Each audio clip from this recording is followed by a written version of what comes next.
Welcome to the BEDMAS app video lesson on long multiplication by partial products method 1. Before proceeding, you may want to do the warm-up exercise. This uses numbers with a single non-zero digit in each factor. Just multiply the leading digits and append the number of zeros to the product. Let's do a couple of quick examples. Here we have 800 times 5,000. We just multiplied the leading digits. For 8 times 5 is 40. We count the number of zeros, 1, 2, 3, 4, 5. This zero doesn't count. It's part of the 5 times 8. So we add 5 more zeros. 1, 2, 3, 4, 5. And check our answer. And that's correct. Let's do one more. 6 times 7. This whole question is 60 times 7,000. 6 times 7 is 42. We count the number of zeros. 1, 2, 3, 4. We append 4 zeros. 1, 2, 3, 4. Our answer is 420,000. And we check that. And it's correct. That's it for the warm-up. Partial products method 1 is performed by multiplying all the non-zero digits of the first factor with each non-zero digit of the second factor. This is just using the distributive property on the expanded form of both factors. It sounds complicated, but it's actually fairly simple. So here we have a 9 in the ones place and a 5 in the ones place. So this is just 9 times 5, 45. Now we're multiplying a 9 in the tens place, so that's 90 times 5 in the ones place. So that's 90 times 5, and it shows you when the manipulatives are turned on here. 450. Now we're multiplying 9 in the ones place by 7 in the tens place. So that's 9 times 70. That's 630. And now we're multiplying 9 times 7, 9 in the tens place, 7 in the tens place. So that's 90 times 70. We multiply the leading digits, 9 times 7, that's 63. We count the number of zeros, that's 1, 2, so we append 2 zeros.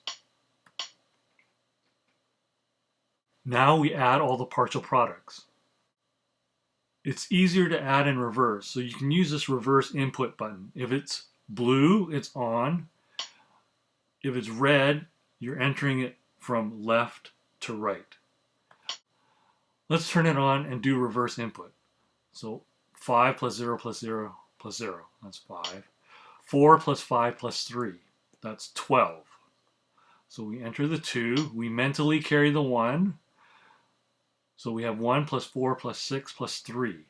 4 plus 6 is 10, plus 1 plus 3 is 14. And we mentally carry the 1, so we have 1 plus 6, that's 7. And we check. Let's do one more example. We have 17 times 81. Remember, we need to multiply all the digits of the top factor with all the digits of the bottom factor. We start with 7 times 1. Both are in the ones place, so that's just 7. Now we have 1 times 1. This 1 is in the tens place, so it's 10 times 1. That's 10.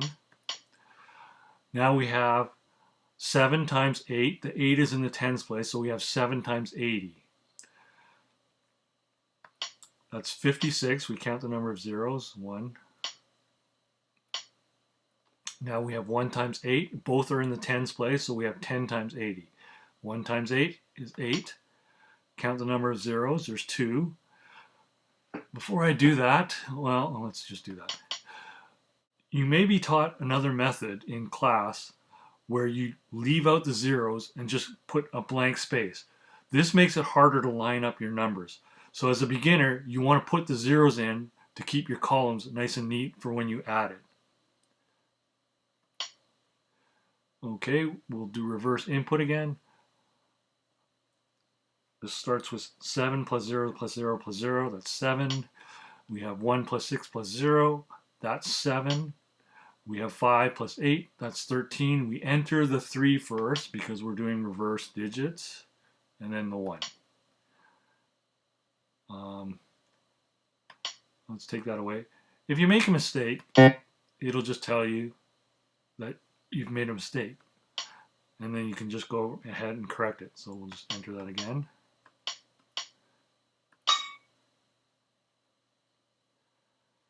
This method works best when there aren't too many digits. So a 2 by 2 multiplication is not too bad. You can use this method. Now it's your turn.